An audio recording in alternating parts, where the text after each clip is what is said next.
Welcome, welcome. Hello. Can you hear Hey. me? Yeah, I can hear you. Yeah, brilliant. It's working. It's Perfect. wonders of technology. Yeah. Awesome to have you here. Thanks for being here. Thanks so much for inviting me. It's great. Great to be here with you all. And interested to hear about your kind of artistic practice as well. I see you're a musician. Yeah. It's funny. I'm excited about this chat in particular, because generally I'll have a fairly lengthy conversation with a resident artist like before these chats. Usually I'll call him up and we'll end up talking about different things, and it sort of like just kind of like prepares the chat. But it's sort of nice to not have done that because I feel like we get to like learn from Yeah, scratch a bit more, you know? completely fresh. Just make it up as we go along. That's Exactly. us. Yeah. So we'll just tread water for a little while, because I know some people will probably want to join us. And in the meantime, my very non icebreaker is just having the Jamboard open. Yeah. If we get a couple more people, we can start. We can do like some intros or something. Speaking of, hey John, Hey, how are you? I'm fine. Yeah. I woke up too early, so yeah, I'm not sure when I'm gonna be sleepy again. But anyway, good morning from my side of the world. Yeah. Good morning. Good morning to you. Do you have sunlight yet? Not yet, as of the Okay. moment. Gotcha. What time is it for you, John? Is it 5 a.m. or something? Yeah, it's 5 a.m. What a guess. What a guess. Yeah. Very good guess. It's 10 p.m. for me in the UK. So yeah, very different. Yeah. No light for you either, I guess. No, complete And darkness. it's 5 p.m. for Jacob. Yep. Yeah. Barring John, this is not a terrible time to do it internationally. We usually have it 2.5 hours later, and I know like it can be kind of brutal for some of our members. But John, How you wake far up from fairly you are early. you? Oh, sorry. John, you wake up pretty early anyway? Yeah, I do. I just happened to wake up at least 2 hours earlier than I wanted to. So, Oh, gotcha. but it's fine. Yeah. I'll do. Hey, Brian. I don't know if you're going to talk, but I see you're muted, but you're here, and that's great. Hi, Hey. We were I'm just here talking. at least for now. Yeah. And that's really fine. And feel free to just bounce into the audience. I see Claire's here, but at least what I understood before is that she may remain in the audience, which is totally fine. Also, I will say this again, probably if we get any more people. We usually get some latecomers. If anybody doesn't want to chat or isn't able to use their voice, you can just text in the home text chat. Is anybody using the Jamboard yet? No. I'm not sure you can get access. I think I need permission. Oh, really? I Well, thought I opened it up. yeah, I think Da. I've got you. I need permission. Why did I screw that up? I think someone's put two eyes. Is it? So far? Yeah, I started to draw and then you said you didn't have permission, so I got distracted. Interrupted your artistic flow. Sorry for it. Sorry for that. Okay, it should work now. Let me see.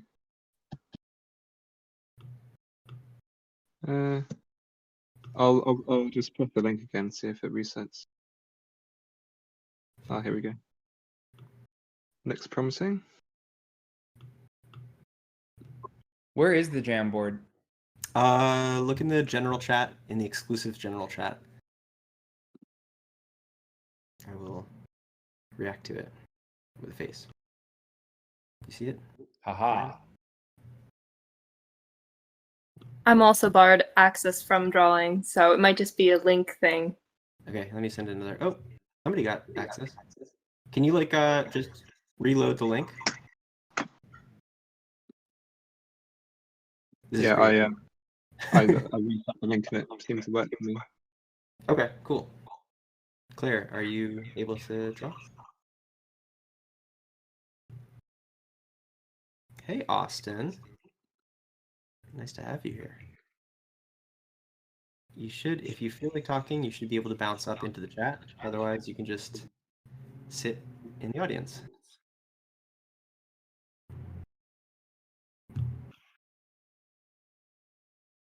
Perfect. Oh, there's so many people here. This is great. Okay.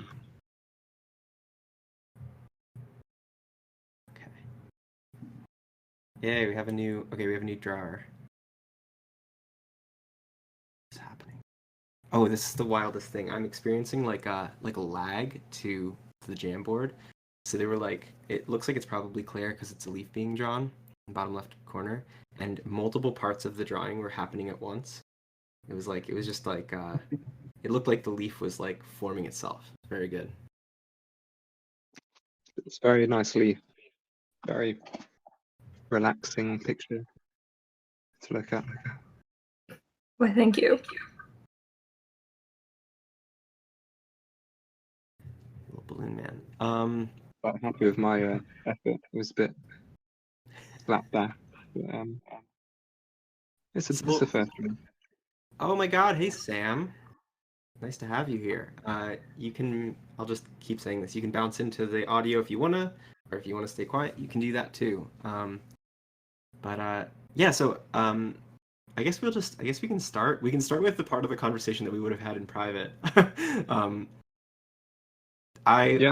really interested in like how you ended up kind of in the illustration space, because you went to school for was it creative writing?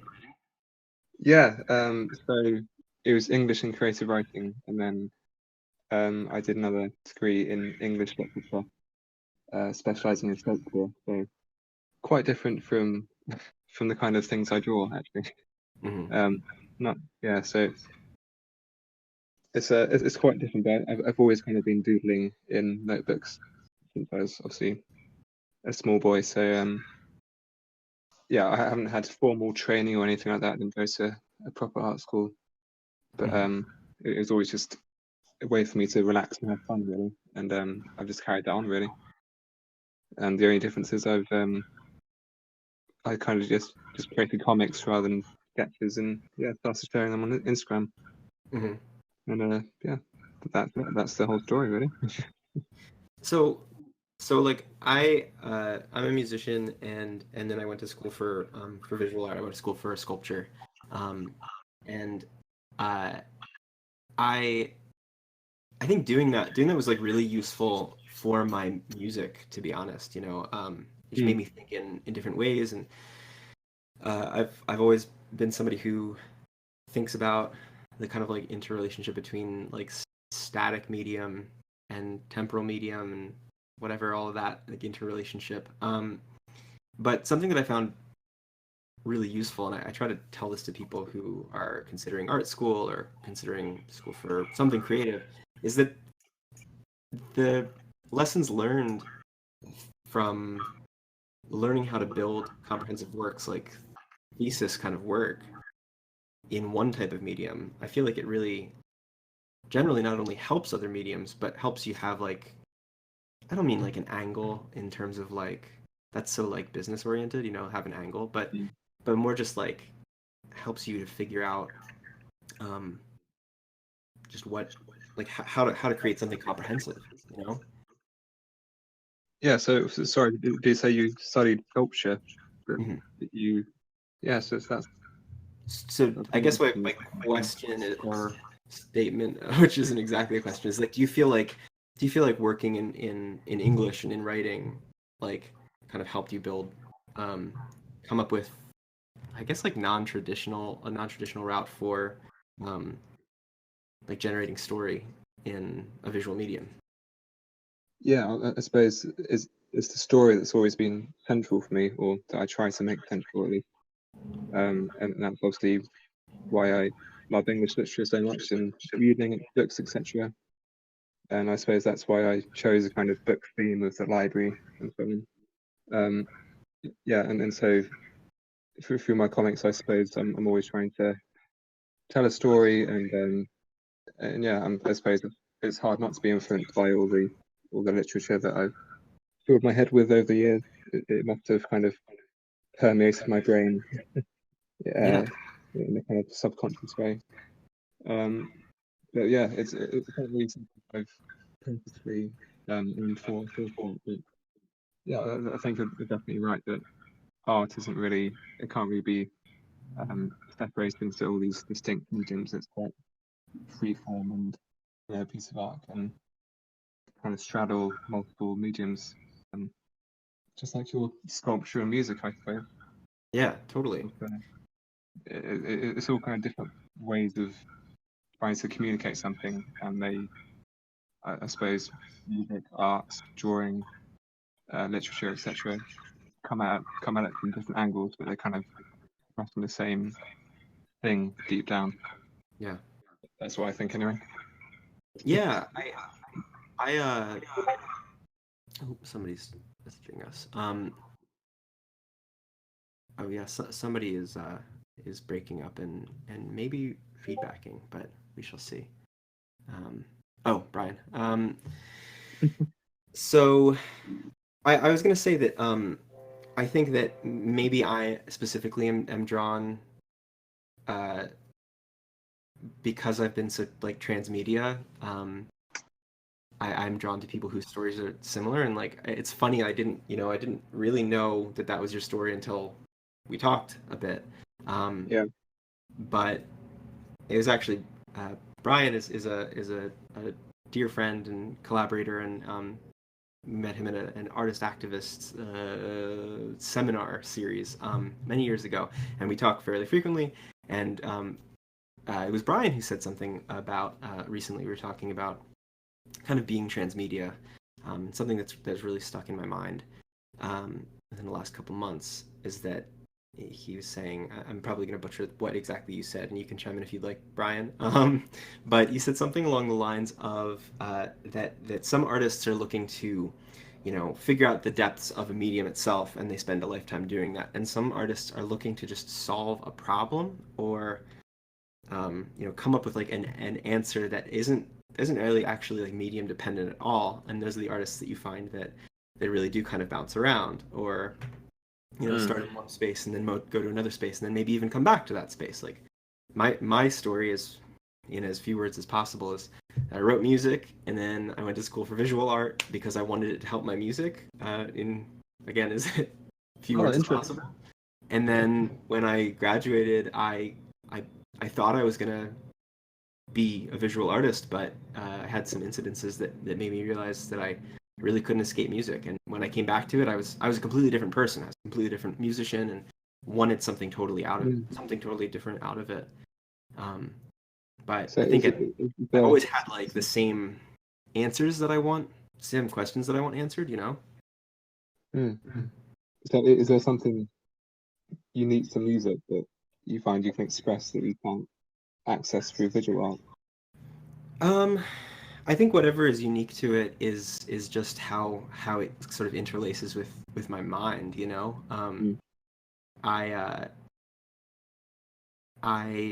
I love visual art, and I really, when I was writing music at first, I wanted to figure out how to take like temporalities and see if I could flatten them, like in my mind, that was sort of like the way I perceived it. Can I take something that is like so in my mind, so like three-dimensional, right? Like, organizations of sound in multiple different ways in multiple different directions, and can I flatten that out and imagine, turning it into an impressionist painting, what does that look like? And I went to school for art, actually, originally for painting and then to sculpture, because I wanted that was something that could allow me to lay it all out. It wasn't temporal. You didn't have to wait for the crescendo. You could see the crescendo, and if your eye decided to land on it, it landed on it, and then if it moves away, it moves away. But I returned to music because I think I just like felt like I had to. I had continued working in sound while I was in my art degree, and it was just sound just like washes over me. It just like means something different. I think it it like lights me up differently, and I didn't realize that until I wasn't working consistently expressing myself in sound, and I feel like kind of like pulling myself away for a while, you know, like the hero's journey, right? Like we're going out and doing something different. Let me see the validity of what I had been doing before. That's interesting. I definitely wish that I was more proficient with the musical medium, and that I could those beautiful melodies. On the person, I mean, this is kind of being a traitor to my own form, I suppose, but it's music that always affects me the most emotionally. It seems to. I'm not sure if it's because it's kind of more up to the the personal experience of music to meaning, whereas meaning is more tied down, and maybe the visual form and the written word is definitely. But there's something about music that has more of an emotional impact on me than other art forms. But yeah, I've just got to express myself in the ways I can, and I've never really thought of myself as a great artist. I'm definitely not a fantastic drawer, and there are many kind of things that I really struggle to draw. But yeah, that's probably why my character's quite blobby and really they're definitely not anatomically correct in any way, because that's easier for me to draw, I suppose. Yeah. Well, that's funny because I think that's something that I really love very very dearly about your drawings and other some other illustrators that I've seen who do similar things where it does end up being story ends up being central, and the blobbiness can aid that, you know. It can kind of like it seems like it can streamline the process, you know. And accentuates it. It makes it a beautiful thing. But I was gonna say I guess a couple questions. The first of which is, do you listen to music when you are conceptualizing any art, or do you feel specifically drawn to any types of music? You said you feel like emotionally drawn to music in such a way that it interacts with your art itself. Yeah, I've definitely got a few Spotify playlists on the go, which I dip into if I'm kind of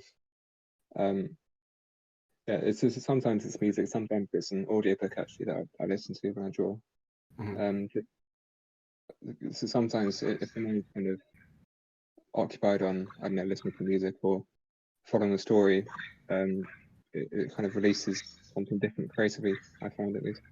But yeah, in terms of music, I'm definitely into modern classical and piano. It sounds very very pretentious, but jazz, classical music. So kind of composers like Ludovic, I hope, composer for Studio Ghibli films. His music is fantastic, and it's something I keep coming back to. So yeah, I suppose I'm drawn to music without words, usually, because it kind of doesn't distract me too much when I'm doing work. Yeah, I get that. I suppose if I had a kind of specific soundtrack recommendation, it would be for the First Man film, which came out with Ryan Gosling.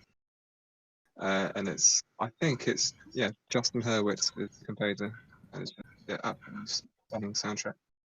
What's the film called? Third Man? First Man. So First Man. It's based on the life story of Neil Armstrong. Oh, right, yeah. The music, I mean, obviously it's set in space, so it's otherworldly and quite ethereal, and cool. right up my street. So yes, if anyone listening is into that, I recommend. Yeah, definitely. I will. I'll when we're not chatting, I'll make a note of that and add it. Justin Hurwitz. Cool. There's one track in particular called Quarantine, which was actually my most listened to track last year, fittingly. Mhm. That's what Spotify told me in their kind of in the end of the year summary that they send you. Yeah, Quarantine is the standout for me. Right, gotcha. Did you, I think there's something really special about like that specific medium, like space space scores, space soundtracks, because there's such a history, like a rich history in like the kind of sci-fi space soundtracks and also just like kind of classical like orchestral space soundtracks. Um, but I'm thinking about Interstellar as another example of like just a gorgeous space soundtrack. I don't know if you've seen that film. Absolutely love that film. It's I saw it in IMAX actually when it first a full nerd experience, the meta screen, and it was fantastic. Yeah, yeah.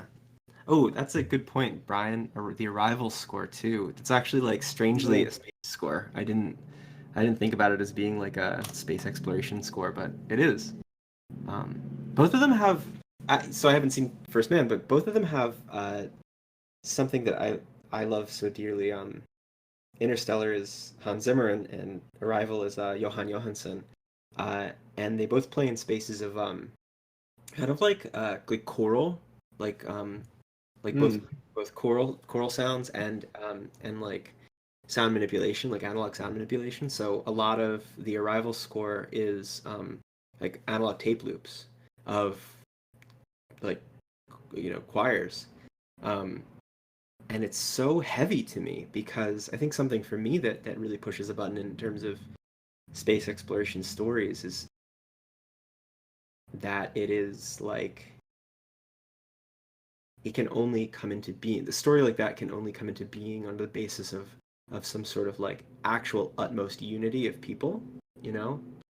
They require so, I think that's like even from, that was the goal with the original Star Trek, right, is like create an almost utopian human society. That's the only way that you could create a Yeah, federation. it's very optimistic, isn't it, Star Trek, that humanity Yeah. would develop into this beneficial force throughout the galaxy that would help other cultures and quite optimistic. But I hope the future is like that. Yeah, yeah, me too. It'd be great. But But it's yeah, that's the reason that it pings us, I think, is because it is so dire. It's something we want so dearly, and so you have these scores that are, um, just huge choir pieces or like just feel like giant church songs, and it's like mm, that connection is there, the desire to join together and go explore or something for the better of all of humanity. yeah, it's interesting you mentioned the choir. Did you think there's some kind of aspect that obviously nowadays we started to move, in general away from religion, and many of us are agnostic and so on, and we don't have that kind of spiritual life anymore. Do you think there's a kind of aspect of science fiction where we're trying to get back that community and find the meaning in the universe through the kind of Yeah. choral content? Yeah, I think they're classical. They end up being classical tropes, like easily accessible tropes, and that's not a bad thing, But like through the Western ear, you can use something like choral music, and you can ping that connection to, um, what did you say, like spirituality? I think, Yeah, to the kind of community singing together in the church. yeah, I tend to believe that.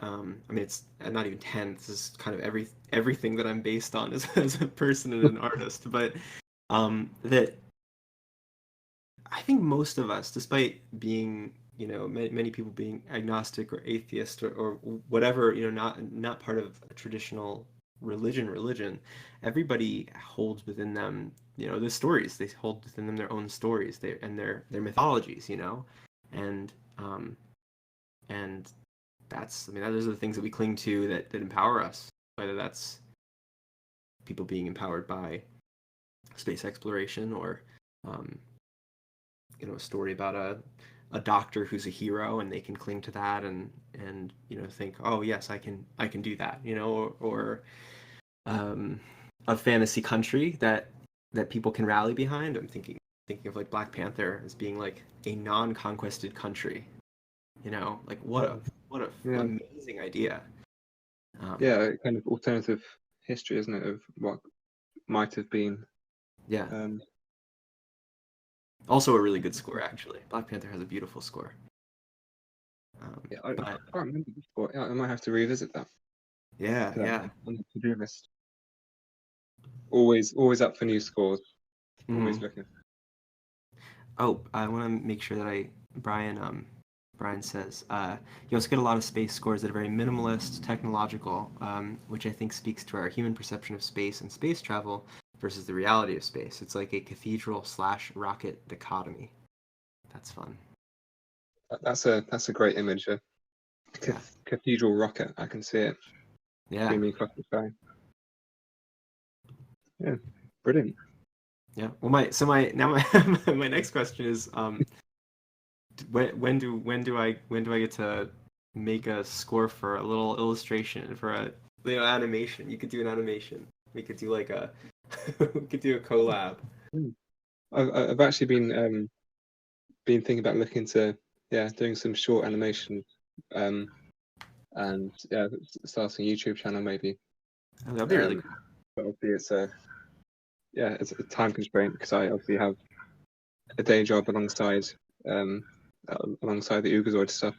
Mhm. So, but yeah, that's kind of long-term goal is to start some animations and give Long Boy a voice, which Am a I lot of am I people have been talking about. am I misremembering? I thought have you ever on Instagram, have you ever posted any animations? I thought I had seen that. Am I like making that up? That there's a voice artist, a great guy who actually voiced over one of the cartoons and sent it to me. I think I shared it a year or two back, but that might be what you're thinking. Oh, maybe. But yeah, he's a very talented guy, and he had a completely unique take on the voices, which is very interesting. Because obviously, I hear the characters in one way in my head, and then to see someone else's interpretation is it makes you realize that everyone out there probably has a different voice for Long Boy or whoever else is in the comics. Mhm. Yeah, definitely up for a collab in future. Yeah. If I ever thought about the animation, need to learn how to do it first. Right. Yeah, animation's not easy. My sister, who's not in the chat right now, I don't think. Nope. Is an illustrator and does animation. It's really fun to watch her play in the spaces. Because I can use like video editing software, and see the timelines there, but it's so fun to watch like what do they call it, like what is the term? Onion peel, onion something, layers, onion layers. Yeah. something like that. It's really fun to like watch somebody do it and think about how you have to think in a specific way to be able to make that work. It's very cool. Yeah, there's something there's just something magical about animation, isn't there? Where suddenly it's alive, and looking forward to trying to do that because it'd just be great to see Long Boy move and smile at me and say hello. Yeah, that would be really amazing. I could see it being very good. It feels it feels perfect. Which I guess is another thing that I want to say about the reason I even reached out to you, because the sort of the way that your art has resonated with me. There's a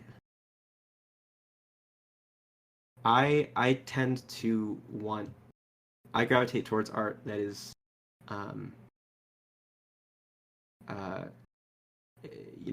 complex, but also like emotionally alive, I guess.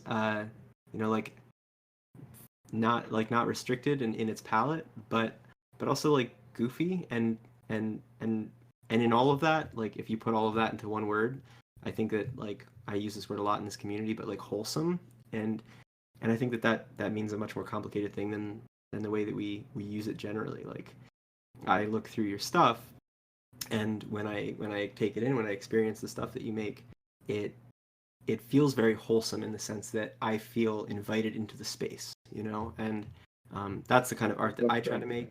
Um, and I think all of the people that I gather around me I would hope feel the same way. But in that sense, like I could totally imagine an animation or animations of your art that that would feel that exact same kind of like complexity, but also like I'm invited, and that's really fun. That's great to hear because yeah, that's what I'm aiming for. I want people to feel at home and like they got a friend through the comic. If that's not a weird way of saying it. No, that's a perfect way of saying it. Yeah, I mean, what's the point of art really if it's too kind of restrictive and doesn't invite the audience in? I think it has to, yeah, it has to invite people and hopefully connect them in some way and cheer them up or at least make them smile or think or feel something. That's I'm always aiming for that at some level. And just to cheer myself up as well, I suppose. Just to it's a great form of therapy. Yeah, definitely. Making imaginary characters, and making yourself chuckle. Yeah, I have that. It's funny. Like my relationship to my art making is fairly complex, I guess. And sometimes it doesn't feel when I'm doing it, it doesn't feel super peaceful. I guess it feels really? like. Well, I guess what I mean is like it's fraught. It's when I make my art, it is generally if they're journal entries, I think, of like where I am in a moment, where I am in my life, and I'm trying to tackle usually some pretty heavy stuff internally, and I always feel that it's my goal to.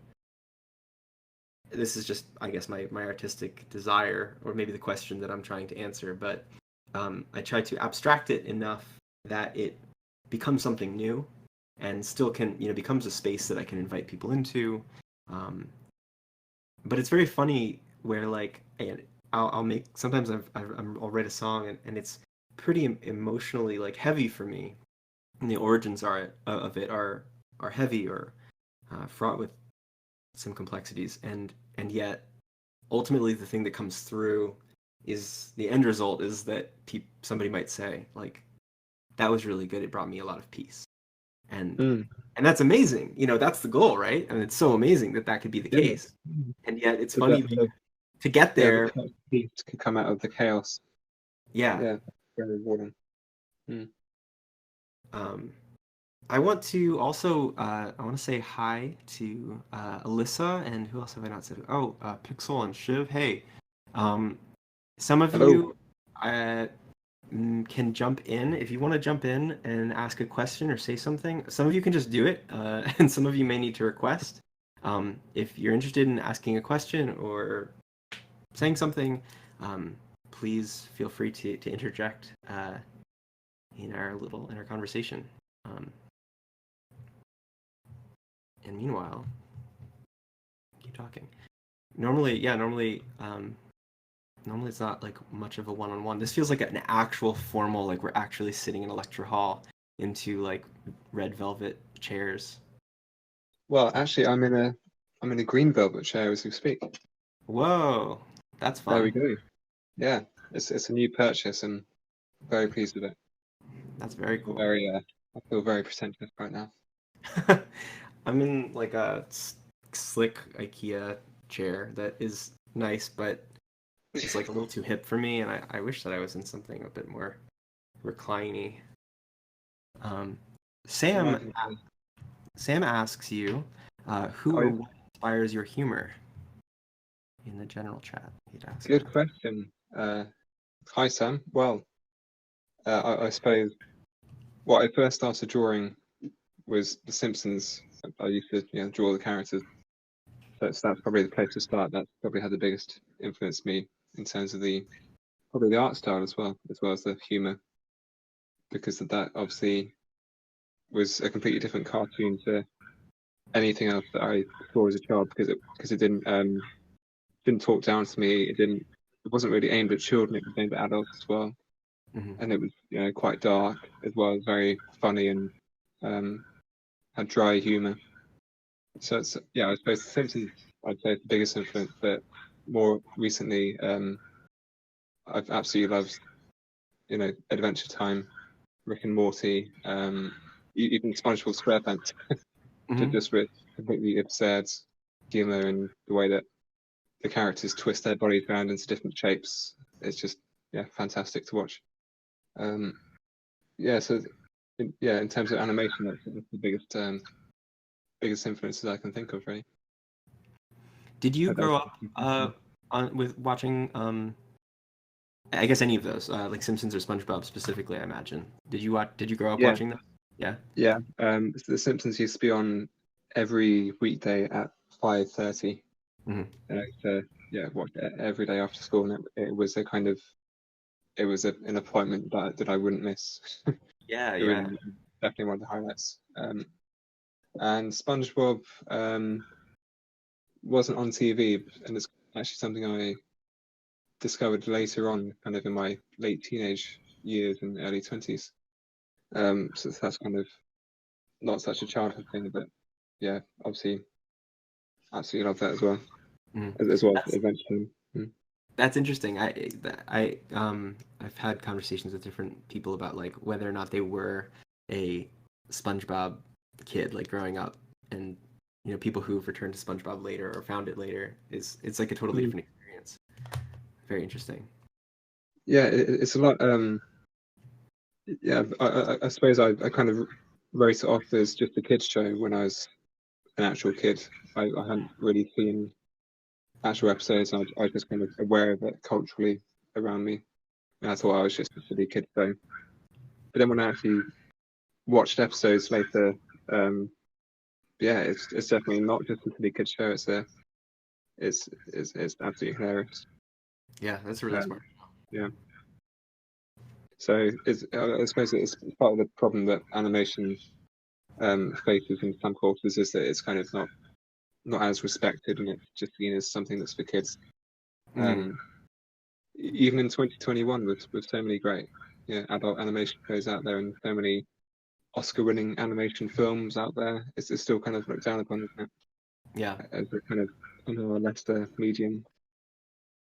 And that's despite the fact that it can kind of show us things that live action can't. It has no boundaries, it has no limits, and that's why it's so freeing, I suppose, isn't it? Yeah, I'm thinking of two specific examples of things I've watched over the last couple of years. Claire and I recently watched Infinity Train, which is now, it was on HBO as a Cartoon Network original. That's like each season is like disparate stories. They're all just different stories that take place in the same type of place, and it's so interesting and smart and explorative. Like it's really pushes some interesting boundaries in terms of like the medium and like storytelling in the animation medium. What was the kind of short synopsis of Infinity Train then? Because I haven't seen it before. Yeah. So it's each season's 10 episodes, 10 minutes long each episode, and I say that just because it's so fast paced. The premise is that there is a train that will appear to you if there's something that you need to figure out in your life, and the train is basically like a whole world. Each car of the train is a whole world in and of itself. So you like arrive on the train, and then you have to travel through these different like micro worlds.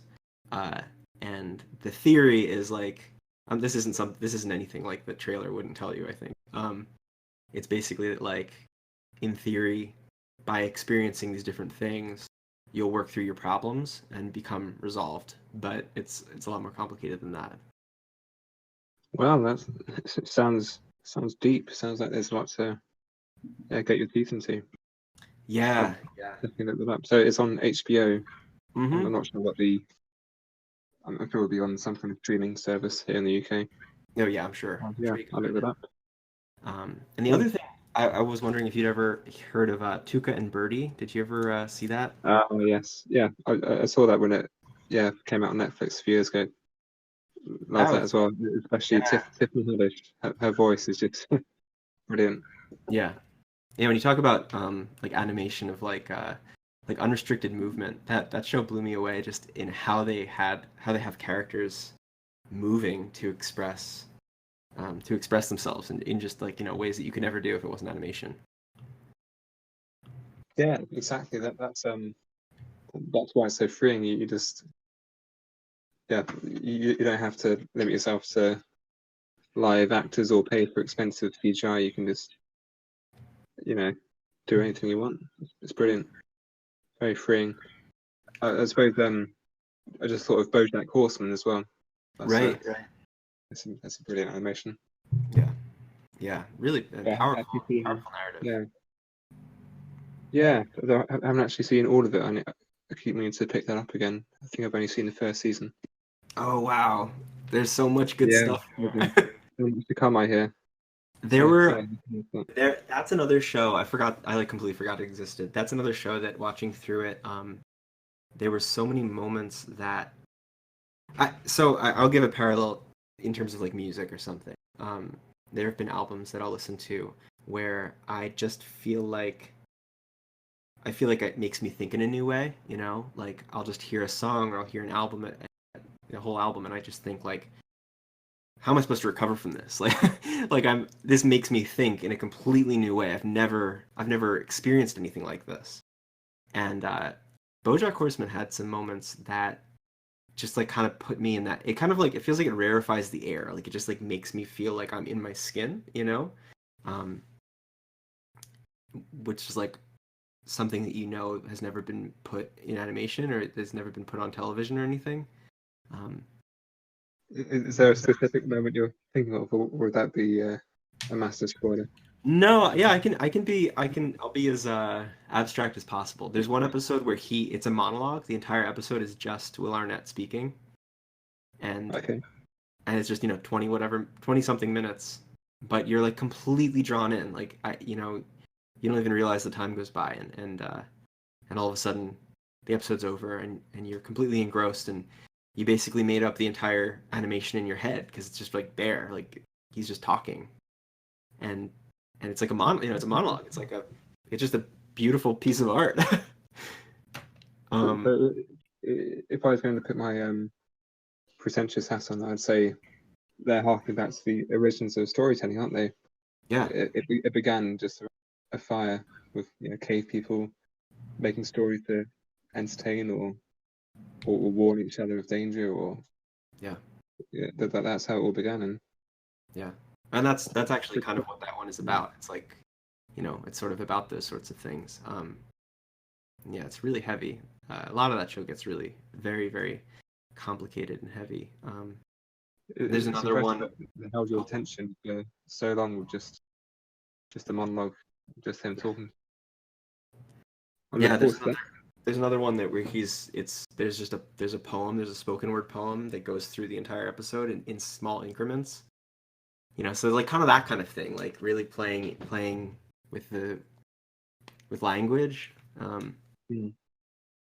That show specifically makes me think a lot about the writers. Like I would end an episode and think like, wow, they really kicked it out. They really did an amazing job. Like that team of writers is so smart.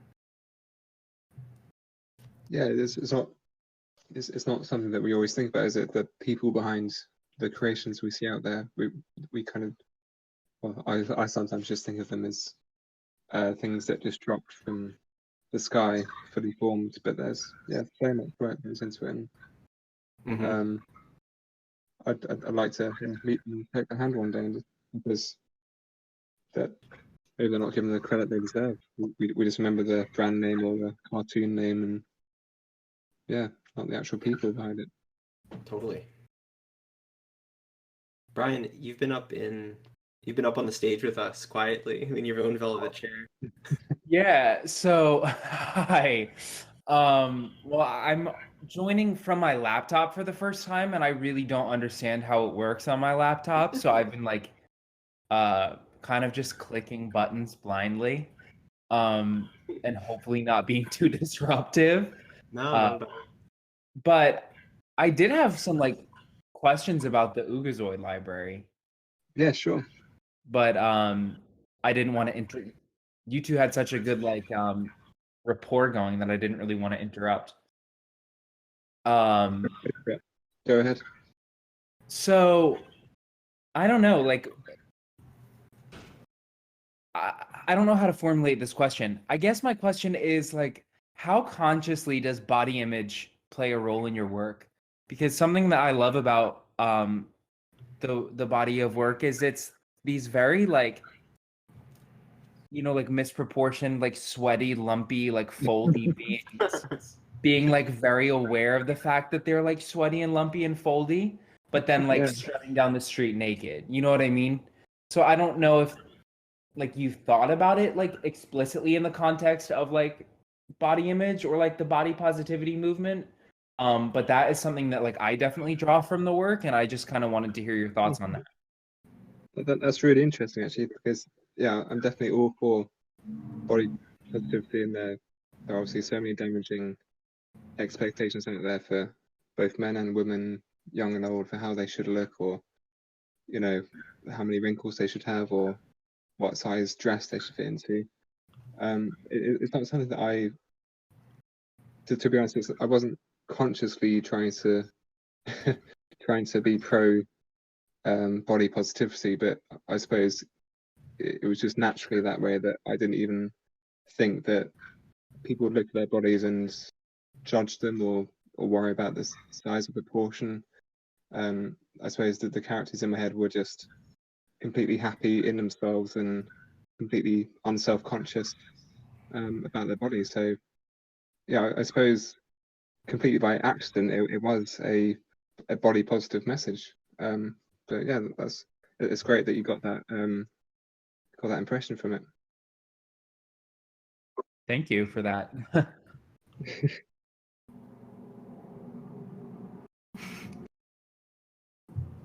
I like the quote. It's always it's like me. I forget that we're having a conversation that is as observed as possible, which I guess is a good conversation when you're just so engrossed in it, and then somebody will quote a line from what somebody's been saying, and it's very good. Shiv says being very aware of themselves, being sweaty and lumpy while walking down the road. That's the way to live life, isn't it? Yeah, totally. The sweaty and the lumpy and the lumpy. Yeah. I mean, I'm a very sweaty human. I don't mind telling you that.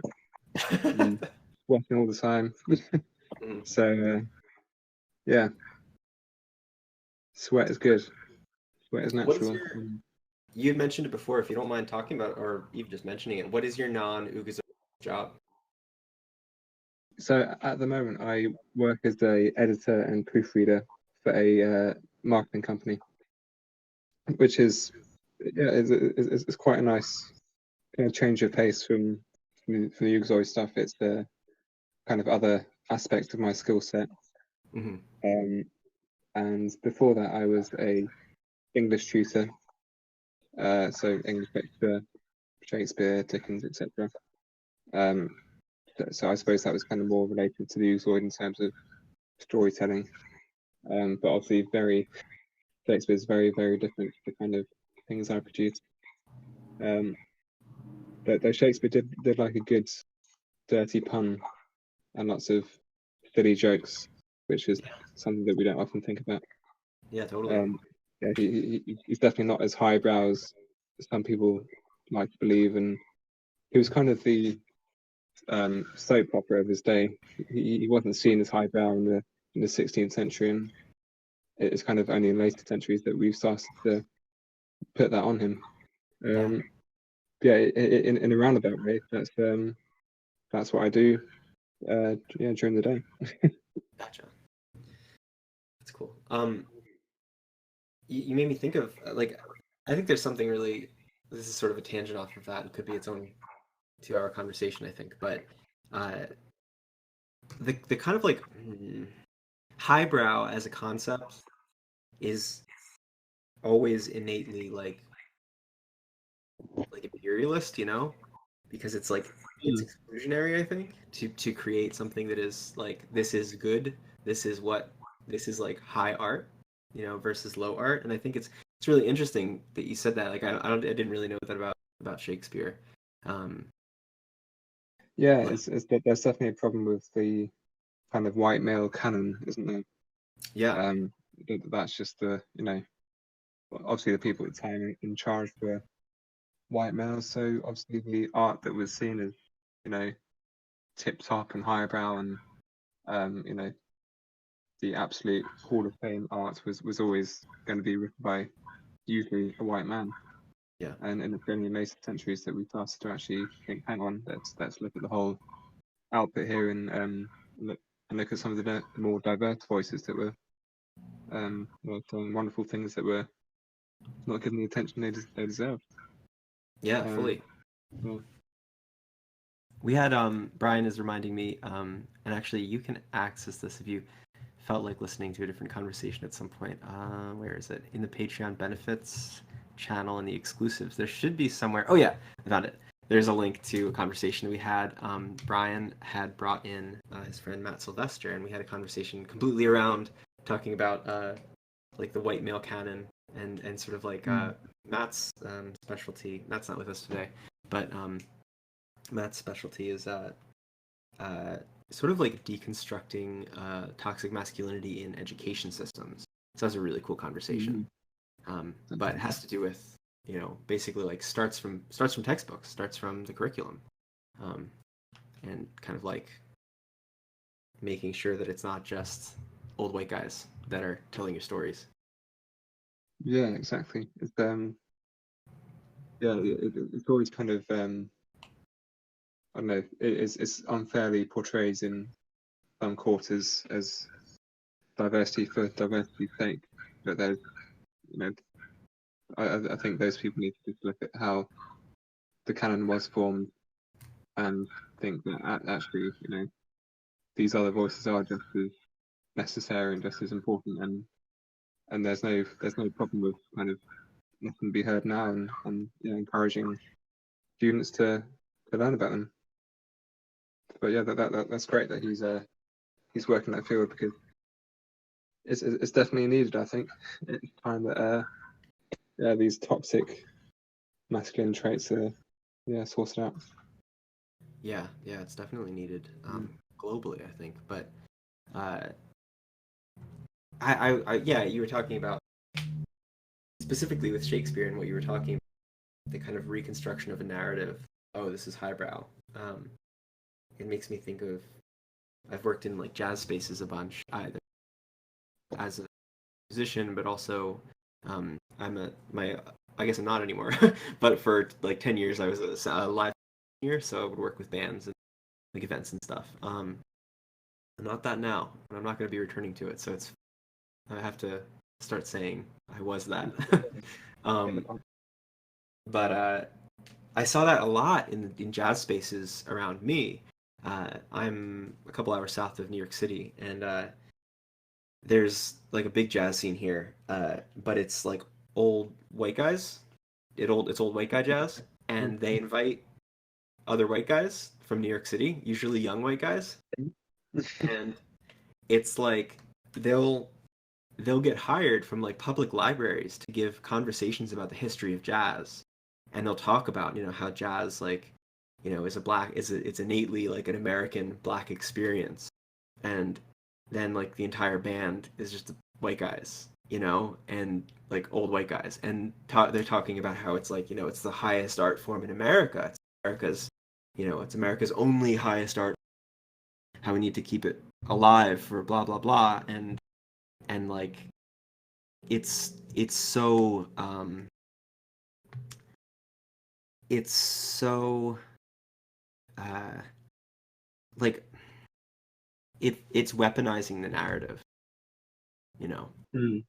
And it's just such an interesting thing to observe. Like I don't even know if I would have said it enough prior to the last couple of years, prior to this last year specifically, for sure, in which I've and a lot of us have gotten a lot more radicalized, I think, for good reason.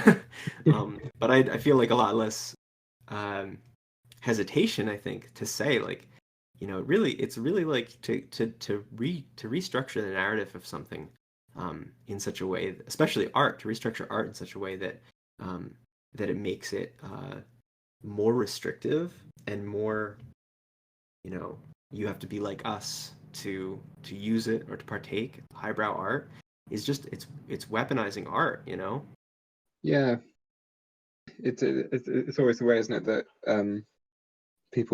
some people, I should say, are always looking for ways to inflate their own ego and make themselves feel special, and they'll kind of alight upon a certain interest or area that they have some knowledge in, then they'll kind of act as a gatekeeper and Yeah. shut other people out and feel better about themselves through doing that, and think, oh, yeah, I'm a real intellectual, I'm better than them, and they can never understand me. That's Yeah. that's unfortunately from a lot of art, I think, and yeah, a lot of areas of life in general. Yeah, and I think it's like it's one of those things where you don't it's frustrating that it has to be our responsibility to take on, but I think as the artists it's our responsibility to like be vocal about so be on record about Yeah. Otherwise, even your shit could get co-opted, my stuff, like don't take Yeah. my stuff, you can't have it. Well, I saw an interesting documentary actually about the creator of I think it's PP or Pepe the Frog. Right. Have you heard about this?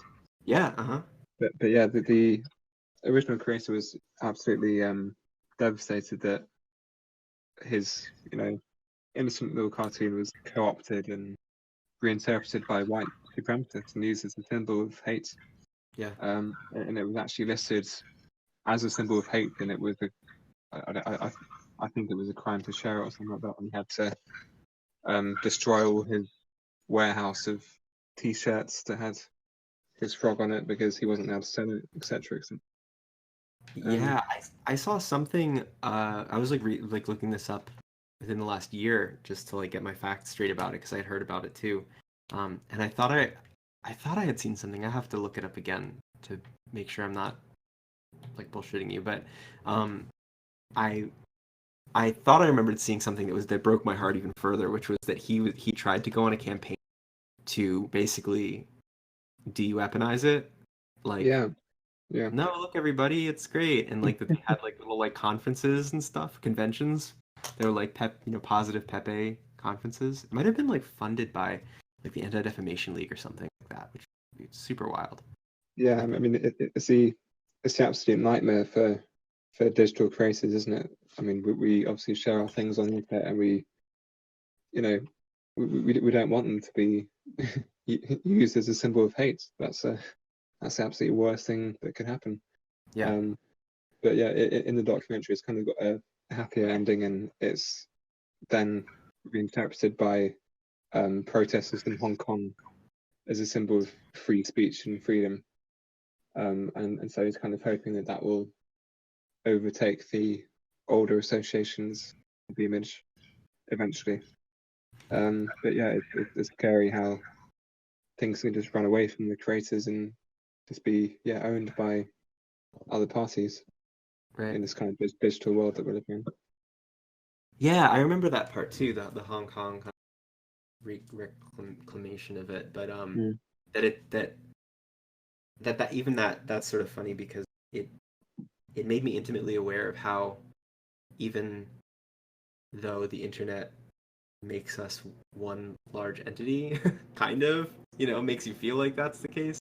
Like there's still like cultural and basically like global cultural linguistic differences, like that somebody in Hong Kong might not have ever even seen that it might be used or basically be able to read it as such, that it was used as in hate, and then can take it on for something else because there's no prior knowledge of what it had been, you know. Yeah, This- but I mean, Oh, yeah, sorry. sorry. I was gonna just jump in and say this happens with music too. The most recent example that I think of is YMCA by the Village People, which for like several decades has been like a gay anthem and then has recently become like a MAGA anthem. Oh wow. Who has it? And instead of YMCA, they do MAGA. Oh. And so it's like this really weird duality that it's like LGBT song, but also like this like alt-right song now. So I don't know. That just felt like Yeah, that's similar to me. crazy. Because I mean, have the creators complained about it, or is there anything they can do, or the things, or I don't know. I haven't looked that far into it. I just know I saw videos and I was like, that feels very ironic. yeah, yeah, I mean, the wild thing about like MAGA related stuff is that there's like just a complete disregard for like ownership of art. So with music, they like Trump had used like music at his rallies that was like not licensed, you know, and people would just like sue him or whatever, and it kind of like didn't care, like it just kept using it. Like there's a bunch of stuff. I remember, I think there's an John's stuff that would be used at rallies. It's like, you know, was not was not allowed, you know, but like, okay, so you go through the traditional means to say, hey, you can't have that, and they keep doing it. Like, what do you do? yeah. I suppose it's how he treated kind of all the rules and laws in general, isn't it? That Yeah. they didn't apply to him. Yeah. They didn't need to worry about it. Yeah. I've got a very similar problem in the UK, unfortunately, with Boris Johnson, but I won't talk too much about that. Yeah. Otherwise, I'll lose my temper. We can have that. We can have a different angry. conversation. You Yeah, can vent about it. there'll be a lot of screaming and shouting involved, but yeah, I won't go into that. Yeah. Yeah. These things set, you know, sort of like set precedent for each other. You know, like I was gonna say Trump set precedent for others, but it's sort of like mutual. And you end up, it's like Yeah, it's so all encompassing. And if the conversation here is about arts, right? Which it is, and I guess I would say everything's about the arts. Like how yeah, how do you reclaim that, and how do you fight against that, you know, that kind of concept. yeah. It's very difficult to separate the arts from politics and other areas of life, I think. And I mean, I see tons of other comics creators creating political cartoons, you know, criticizing Trump or various other politicians, and there are always these comments saying, "Oh, stick to art. Don't talk about politics." But it's obviously very difficult to avoid it. Yeah. Because art is obviously a reflection of life, and politics shapes life in so many different ways. Yeah, and art and art spaces are innately activist spaces, you know, and I think that's really important to always note of. I try to say that a lot, and try to believe it a lot. But you know, here in this space, we talk about that quite a bit. But I think that how you go about that is really an interesting conversation too. Like, I've said this before to other artists that have come in here, and I think it's relevant to your art, and it's certainly the thing I tell myself to be able to go to sleep at night. Is that like I believe that my art is activist art, not even solely because I am writing songs where I'm speaking about activist issues, but you know, the corner that I've chosen is to try to provide a space, you know, a space to share, and like, to me that's like fully acceptable. That's a, if the goal is that, and I can achieve it, then that's, you know, that's at least a start. It provides a resting place, you know, like a place to kind of heal. And that's an activist. That's activism. You know, that's by nature. That's activism, to bring community together, or to want to provide safety, and that's like what I was saying about your art. The way that I have perceived your art is that it feels whole. You know, it feels inviting, and that's definitely. deeply political. You know. Yeah, I suppose the kind of more wholesome aspects of it could be seen as an activism against, I don't know, poor mental health or loneliness or low self-esteem or all these kind of various issues as well, which aren't really political but can, you know, obviously affect people in similarly awful ways. So yeah, I think at some level my art's always trying to do something or say something to people. Yeah, and if you're telling, so much of what we see as strife in the world is rooted in like a lack of love, and I think even simply making art that asks the observer to engage deeply in the complexities of love, of humanity. Just or to feel love or compassion, full stop. Right, exactly. That's deeply anti-authoritarian. Yeah, Um, exactly. Fight bullets with flowers. That's the saying, isn't it? I want to invite anybody back up, or if Brian, you have anything to say, if anybody else wants to come up, or type a question, comment. We're like an hour mark, which is pretty amazing. I did find an answer to the cease and desist copyright question. I dropped the article in the chat. Oh, cool. Take Very it. interesting.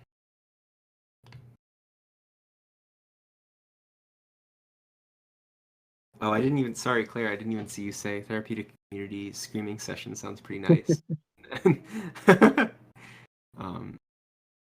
A meetup where we destroy old libraries. That would be pretty good. That's something that I need, I think.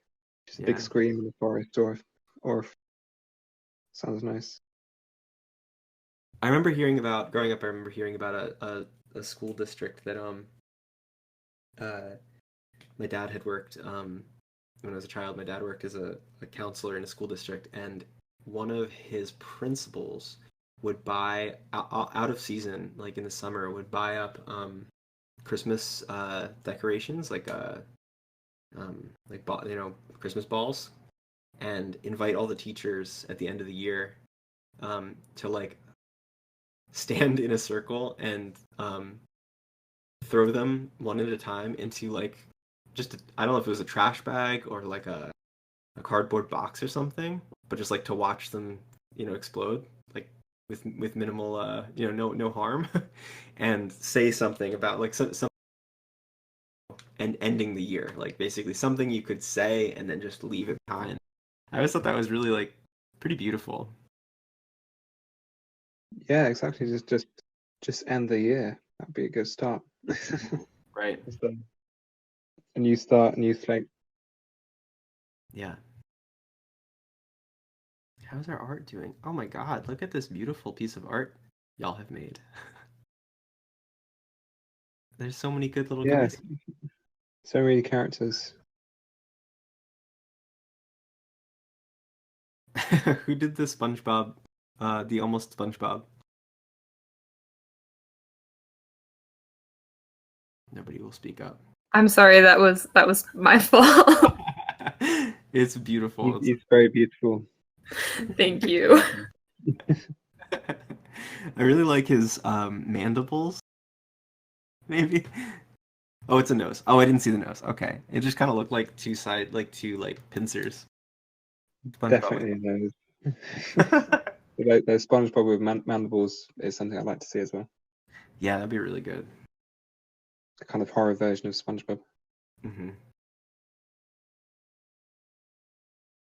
Horror Bob. And yeah, the guy in the bottom right that I've drawn is a kind of sneak peek of a possible new character I've been thinking about. Because I quite like his face. Yeah. He looks quite yeah, he looks very gentle. Just like a good guy that I like to explore some stories with. He looks kind of like he's looking at the fabrics of the universe, and he's like admiring the thread. Exactly, that's what I was going for. I feel like he could definitely stare down like the harshest realities of all of time and just kind of not care. And I like that. I really admire that. Yeah, exactly. He could stare into the void and just let it wash over him, and he'll win. He will beat the void. The void washes. That sounds like a good band name. A good what? A good band name. The Void Washers. Yeah, yeah. Definitely.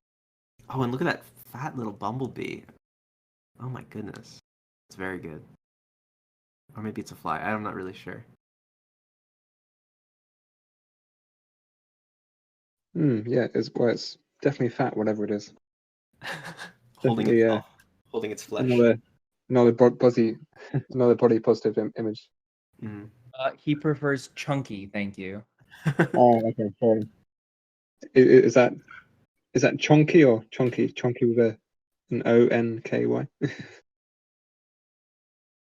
That this is like this would totally derail us, so I'm gonna say it as quietly as possible and let it wash over you. But that made me think of there's like this article, like blog that had come out years ago, and I only learned about it recently. I think the title of the article is called "I Love My Curvy Wife." Have you ever seen this? It's extremely wild, because I feel like it really wants to be sweet, but it kind of like it enters into a strange space, and it feels like it ended up being like the guy who wrote it ended up picked up by like the Ellen show, and like I ended up going on Ellen and stuff, and it's just like whenever I look at it, which is not often, but whenever I have looked at it, I feel like I just makes me kind of more confused each consecutive word that I read, because I can't tell if it's actually like very, very wonderful and like body positive, or if it's like something darker. Something dark. Weird. I don't know. You'll have to read for yourself, and you could get back to me. But it made me think of it. It said chunky boys. I think the article is called "I Love My Curvy Wife." Yeah, I'll have to look that up. That sounds intriguing. Mm. Kind of dark, Cthulhu-like adventure, maybe. Who knows?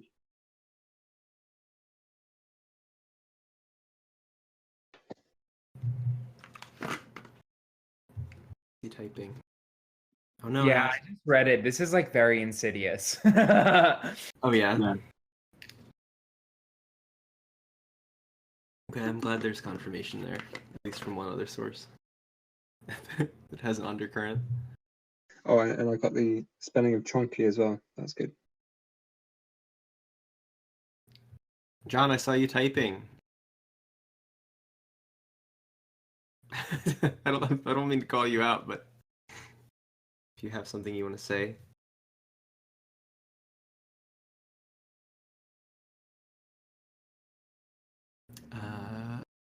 Instagram. Oh, I love my curvy wife.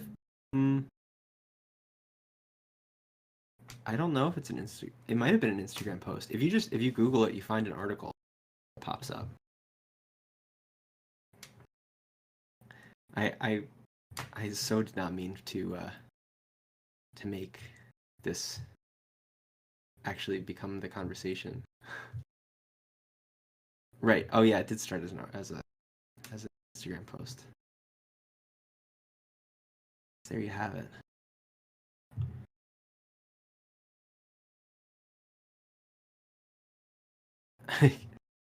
Austin, did you try that? Did you just kick me off of stage. No.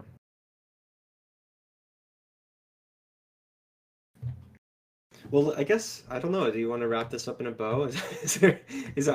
I would love if there's any further questions, thoughts, concerns, interests, intrigues, whatever. If not, we could, if you want to start talking about Boris Johnson, you're welcome to. Oh, Pixel has a question.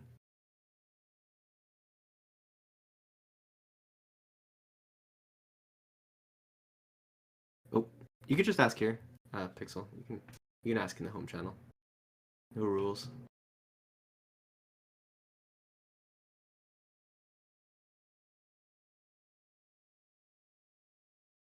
Oh. Oh.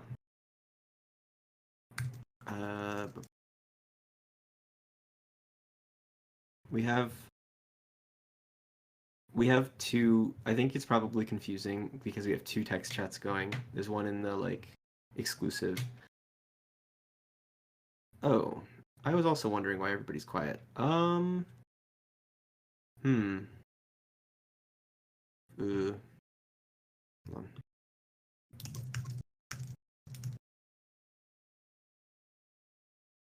I can hear you. Can you hear me?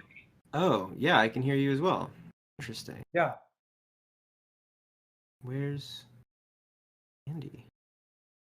Maybe I can Austin, mute. can you hear me or just Jacob?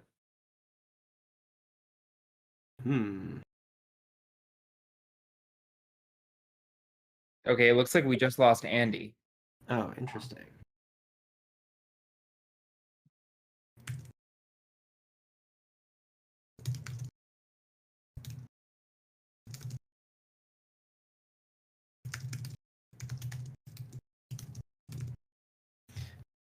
To answer, Pixel, to answer your question, so these conversations are public now,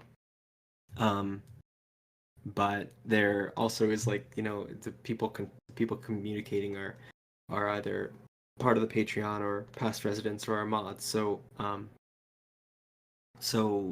that's the exclusive part, and then we're sort of bouncing between text chats that are applicable. There's a there's a private text chat that's part of the exclusives. But maybe sometime down the road we next chat right now, but could use one, I'm sure, at some point. Andy, you may have just maybe is a connectivity issue or something. Yeah, probably. In the meantime, we'll go to our ad break. These resident artist chats are made possible in large part, by our patrons. Want to become a patron? Open your web browser and then type in http:// that's patreon.com / the dreamscape.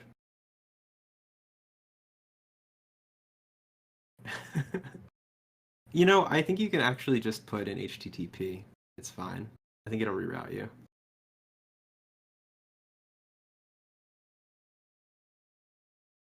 I'm going to try it while we're waiting for Andy.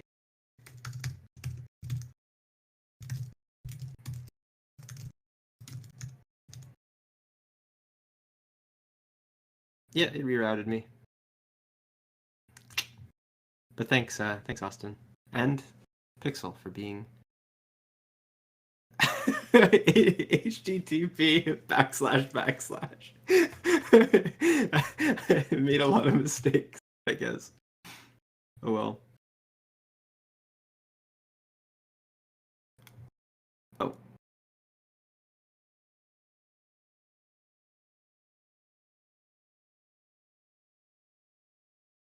Wait, is it a for? John has me confused now. I don't know if it's / or /. I don't know what is what. What even is a backslash? Oh, I can hear you again. Hey, there we go. Sorry Cool. about that. No worries. Back again. Well, now now I'm caught in an existential issue because while you were gone, I did an ad break for Patreon, All and right. I'm realizing I'm realizing that I have no idea what backslash is. Like I don't know. I just realized that I have no idea. I'm not like a programmer, and I've never seen anybody use a backslash. Why does it even exist? What do we use it for? I mean, Windows. I don't have the answers. This is That's I think programming is a foreign language to me, unfortunately. Yeah, I did some coding when I was I can't do it anymore, but I was pretty good at it in high school. And it just has like a different functional use than the forward slash. crazy. Good question. Never But thought of that. forward slash no. Sorry about Uh, you know what? I think it's wild because it made me have like a little bit of an out of body experience looking at this backslash and realizing that I like there's every other symbol on a keyboard has utility to the like for communication. I feel like to the common person, Mm. but you're telling me that all along under the radar, flying under the radar, there's been this insidious Stowaway. symbol. Imposter. Yeah, exactly. Now I'm just questioning everything. Super wild. Learn something new every day, don't you? Yeah, totally. And then there's like this like straight line. I'm not even getting into the straight line. Up and down one. That's too much. Oh yeah, yeah. I've seen that a few times. Is that Is there I kind wonder if that is a programming utility or something? I thought I have no idea. My knowledge is lacking in so many areas of life, and this is one of them. Oh, absolute value. I guess that's what that's for. That's still very weird to imagine just being like one symbol that is only used by a very small population of users, communicators. Anyway, now we've gone completely off the rails from our conversation, and I guess I want to say that no one is. I don't. I hope that I don't. I hope that nobody feels like I'm holding them hostage. And if we should end the conversation, maybe we should end it before it derails even further. Good idea. Good idea. Yeah, Before we yeah. go through every symbol on the keyboard. True. Which we could. That's a different day. But yeah, that sounds like a good exercise. Yeah. Yeah. Thank you for joining us. It's been like super wonderful to have you here. You're very welcome. Thanks for having me. It's been a very interesting chat. Yeah. I've said this like I usually say this to all of the residents that come. You're indefinitely a resident, and you can be part of this community as long as you want, and you're welcome to join future chats and participate in any way that you like. They're once a month. Definitely. Yeah. Sounds Keep you good. in the loop about that, and also the one thing that I feel like I don't say this enough.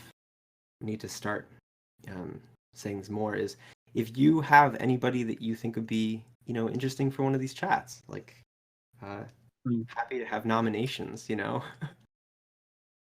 Yeah, I'll definitely have a think, and yeah, Cool. because it's such a great idea and such a great community to bring together people from all across the world, it seems, and just talk about art. Brilliant. Yeah. So thanks, Cool. and well done for organizing such a great little virtual community for us. Yeah, definitely. I don't know if there's anything else. Is there anything? I know that everybody knows where to find you based on your your handles and stuff. Is there anything that you? Think about this as more of like a loose existentiality. Is there anything you want to plug before leaving? Yeah, Yeah, I'm just about to relaunch my Patreon page, hopefully Cool. with some kind of more updates and a kind of monthly blog to show the kind of behind the scenes process and kind of give some peeks into kind of works to come and various weird sketches from off the book, etc. So yeah, nothing specific to plug, really, just a kind of general Patreon plug is there. And yeah, we've got our own little community there and send messages to each other, etc. But yeah, thanks so much for having me, and yeah, good luck everyone with all your various artistic endeavors. Yeah, cool. Thank you. We'll it looks like our mods are they're gonna signal blast you and put all your Right. links in the home chat. So there we go. I see Patreon. I see. Very good. This is good. Um, cool. Super, super cool. I'm glad. I'm excited to follow up on where your Patreon ends up going and all that kind of stuff. It's gonna be really cool. So Yeah, lots of plans in the works. sweet. Cool. All right. Well, it has been so wonderful, and I guess I'll talk to all of you around a month from now. Brilliant. Thanks so much, and yeah, thanks everyone for chipping in, and yeah, have a good evening or morning wherever you are in the world. Yeah, definitely. But Enjoy your I'll evening. be off to bed now. All right. Uh, See you yeah. around, everybody. Bye. See you later.